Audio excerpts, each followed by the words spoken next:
कहानी की शुरुआत में हम अमेरिका के एक छोटे से टाउन में लोगों को नदी किनारे पिकनिक मनाते हुए देखते हैं। लेकिन तभी अचानक बिना किसी इंसान के एक बोट नदी में तैरती हुई उनके करीब आई। लेकिन बोट के अंदर जो मिला वो देखकर ये लोग हैरान रह गए। इस बोट के अंदर एक बुरी तरह से गली सड़ी डेड बॉडी थी। ये शरीर बहुत ज्यादा बुरी हालत में था। जल्द ही वहाँ का पुलिस चीफ जॉन हॉकिंस वहाँ पहुँच गया। हॉकिंस के आने से पहले ही फोरेंसिक ऑफिसर कॉनी वहाँ पहुँच चुकी थी। उसने हॉकिंस को बताया कि डेड बॉडी बहुत बुरे हाल में है और इसके शरीर में हड्डियां तो हैं ही नहीं, सिर्फ मांस बचा है। ये बहुत अजीब सा केस था। ऐसा लग रहा था किसी ने हड्डियां निकाल ली हों, जो कर पाना आमतौर पर नामुमकिन सा लगता है। शरीर को पोस्टमार्टम के लिए भेज दिया गया। जेकब नाम के डॉक्टर ने शरीर का निरीक्षण किया। पूरी जांच पड़ताल के बाद जेकब ने हॉकिंस को बताया कि ऐसा ही लग रहा है कि किसी ने बड़े ही ध्यान से सारी हड्डियां निकाल ली हों। लेकिन सोचने की बात यह है कि ऐसा किया कैसे होगा उसने। जेकब को इस शरीर के अंदर एक मधुमक्खी जैसा कीड़ा भी मिला।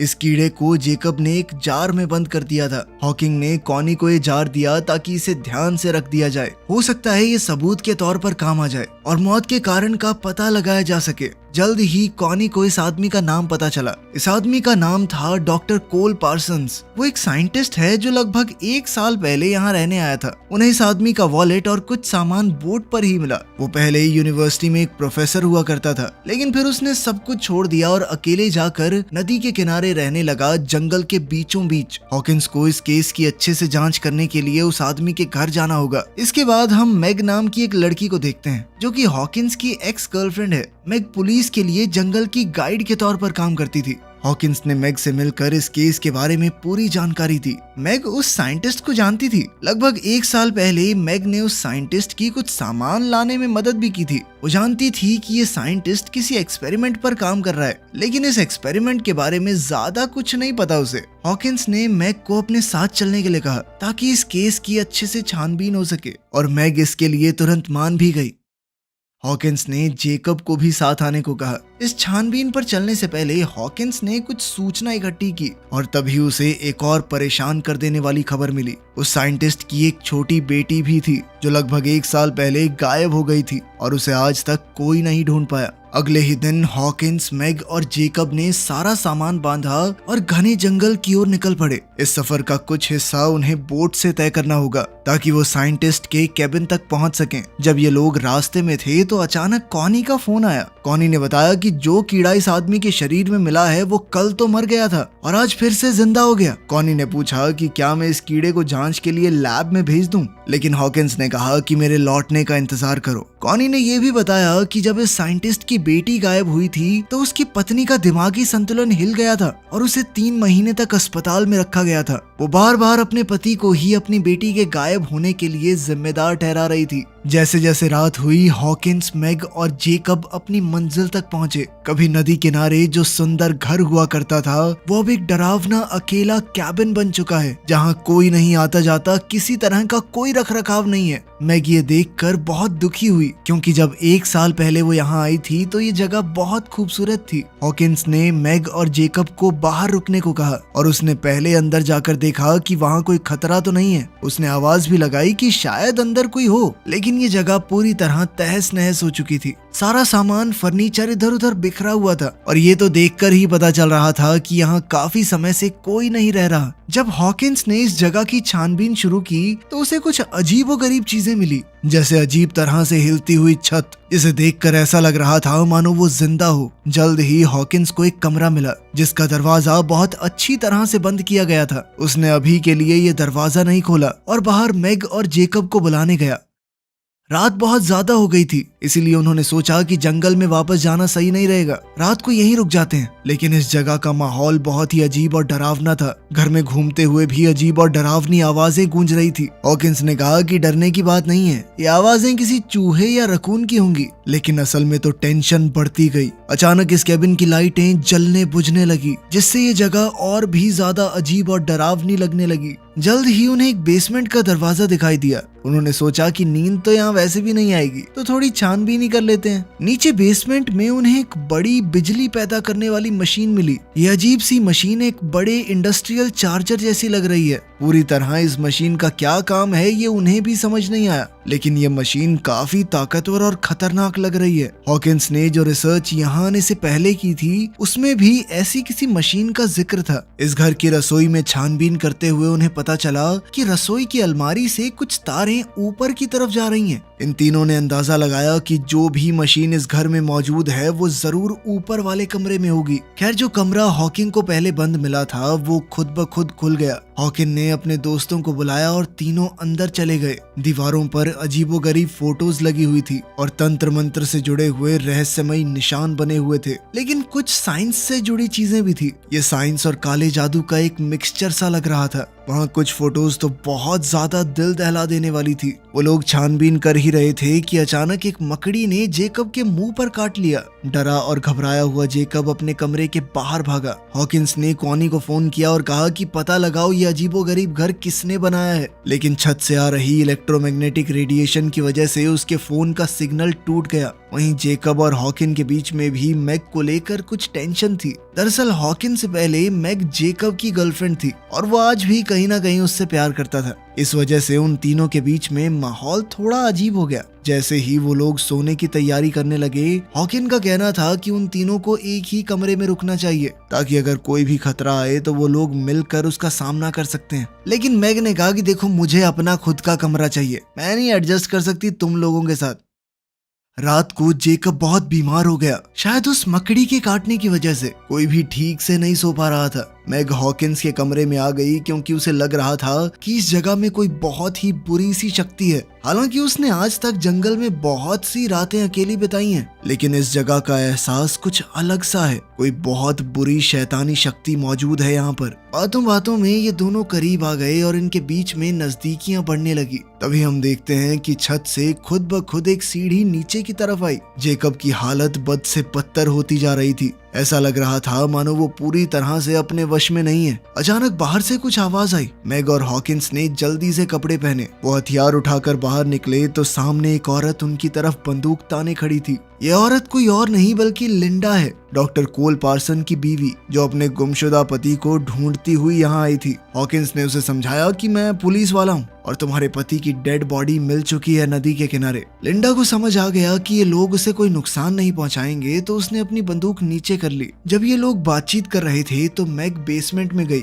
ताकि कैबिन की बिजली को वापस लाने का कोई तरीका ढूंढा जाए। तभी हमने वहाँ बच्ची की एक डरावनी परछाई देखी जो मैग का पीछा कर रही है। मैग को वहाँ एक गुड़िया मिली जिसे उसने अपने साथ रख लिया। तभी हॉकिंस ने देखा कि जेकब वहाँ नहीं है और वो उसे ढूंढने बाहर चला गया। बाहर जाकर उन्होंने देखा कि ऊपर वाले कमरे में कुछ अजीब सी आवाजें आ रही हैं। हॉकिंस, मैग और लिंडा छत की तरफ बढ़ने लगे तो देखा कि जेकब इस अजीबोगरीब मशीन में फंसा हुआ है। उन्होंने जेकब को खींचकर बाहर निकाला, लेकिन ऐसा लग रहा था मानो जेकब अब जेकब रहा ही नहीं। वो पूरी तरह से खोया खोया लग रहा था। इसी घटना के दौरान लिंडा को अपनी खोई हुई बेटी की आवाज सुनाई दी, जो ऊपर वाले कमरे से अपनी माँ को आवाज लगा रही है। जेकब को मशीन से निकालने के बाद हॉकिन और बाकी लोगों ने जेकब से सवाल पूछे कि ये मशीन आखिर शुरू कैसे हुई है और वो ऊपर वाले कमरे में क्या करने गया था। जेकब बेचारा घबराया और कमजोर सा लग रहा था। वो बार बार यही बात दोहरा रहा था कि मुझे नहीं पता ये सब कैसे हुआ।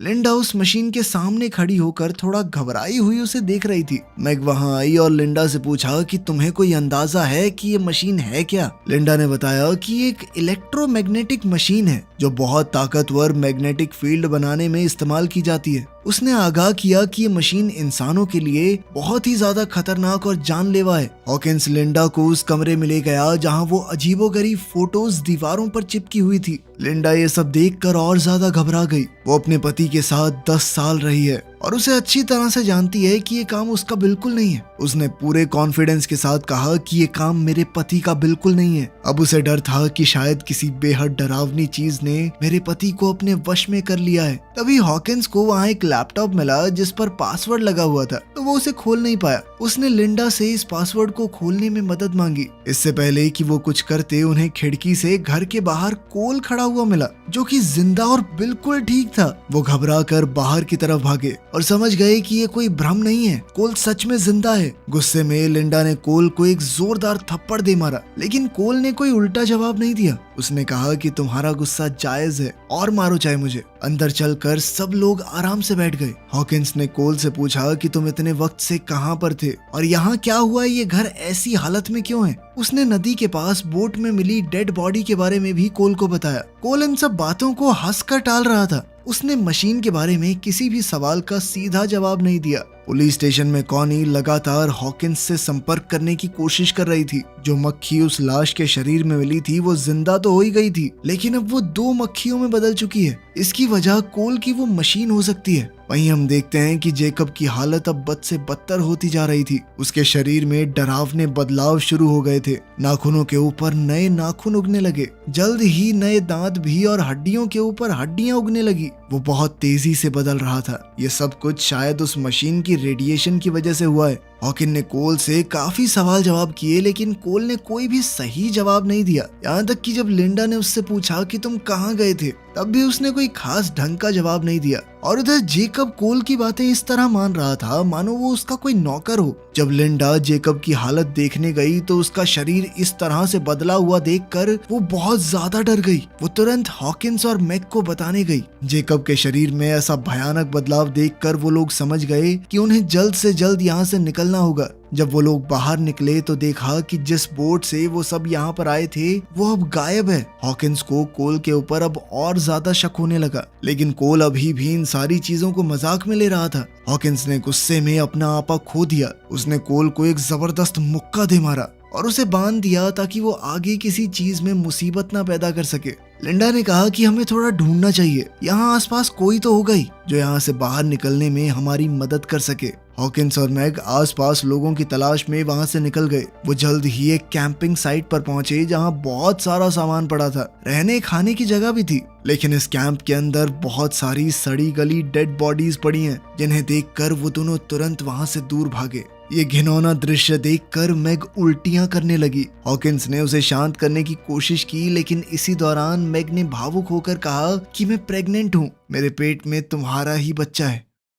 इस वक्त कैबिन में लिंडा कोल के साथ अकेली थी। लिंडा ने जब सच की कड़ियों को जोड़ना शुरू किया तब उसे समझ आया कि कोल ने बहुत सी सच्चाई सबसे छुपा कर रखी है। उसने कोल के लैपटॉप के पासवर्ड में टिंकर बेल डाल दिया, जिससे लैपटॉप तुरंत खुल गया। दरअसल कोल उसे पहले इसी नाम से पुकारा करता था। थोड़ी छानबीन के बाद उसे लैपटॉप में कुछ डरावनी वीडियोस मिली, जिसमें कोल ने कई लोगों पर एक्सपेरिमेंट किया। हर आदमी जो उस मशीन से गुजरा वो अपने अंदर एक बुरी शक्ति के साथ बाहर आया, जैसे कि कोई बुरी ताकत उनके ऊपर कब्जा कर लेती हो। लिंडा को ये भी पता चला कि कोल खुद भी इस मशीन से गुजर चुका है और नदी के किनारे जो लाश मिली थी वो सच में कोल की ही है। और अब जो कोल उनके सामने है वो उसका पति नहीं, एक वैश्य दरिंदा है जिसे इस मशीन ने बनाया है। इन वीडियोस में उसने ये भी देखा कि कोल ने अपनी खुद की बेटी को भी इस भद्दे एक्सपेरिमेंट में बलि चढ़ा दिया। इसी बीच कोल ने लिंडा को उस कमरे में बंद कर दिया ताकि वो उसके काम में अड़चन न डाल पाए।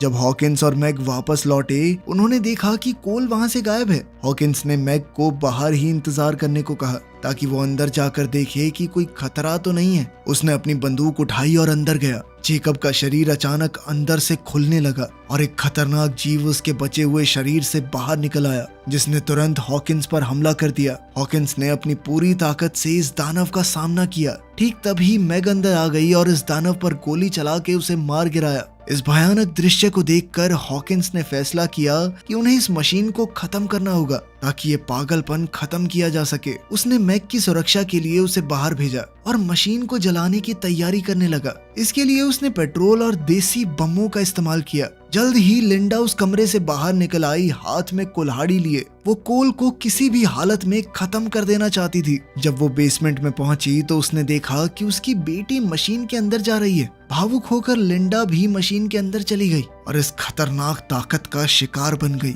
बाहर इसी महीने शिकार हुए लोग जंगल में कहीं कहीं से कैबिन की तरफ बढ़ने लगे। मैग जितने लोगों को मार सकती थी उन्हें मारती रही, लेकिन कोई फायदा नहीं था क्योंकि जंगल से ये अजीबोगरीब इंसान बहुत ज्यादा तेजी से बाहर आने लगे। उधर बेसमेंट में हॉकिंस को पेट्रोल मिला और वो उसे उठाकर ऊपर वाले कमरे में जाने लगा। अब लिंडा का शरीर भी काफी हद तक बदल चुका था, जिस वजह से मैग को मजबूरी में उसे भी गोली चलाकर खत्म करना पड़ा। ऊपर वाले कमरे में हॉकिंस और कोल के बीच हाथापाई शुरू हो गई। कोल ने हॉकिंस की 2 उंगलियां मुंह से काट कर अलग कर दी हॉकिंस ने एक लोहे की रॉड से कोल का सर कुचल दिया। मौका मिलते ही हॉकिंस ने मशीन को आग लगा दी। आग बहुत जल्दी फैलने लगी थी, इसलिए हॉकिंस ने चिल्लाकर मैग को बाहर जाने के लिए कहा। मैग तो बाहर चली गई, लेकिन कोल दोबारा उठ गया और उसने हॉकिंस को पकड़ लिया ताकि वो बचकर न जा पाए। एक बड़े धमाके से पूरा घर उड़ गया और सब कुछ तबाह हो गया, लेकिन हॉकिंस ने उसे रोकने के चक्कर में अपनी जान कुर्बान कर दी।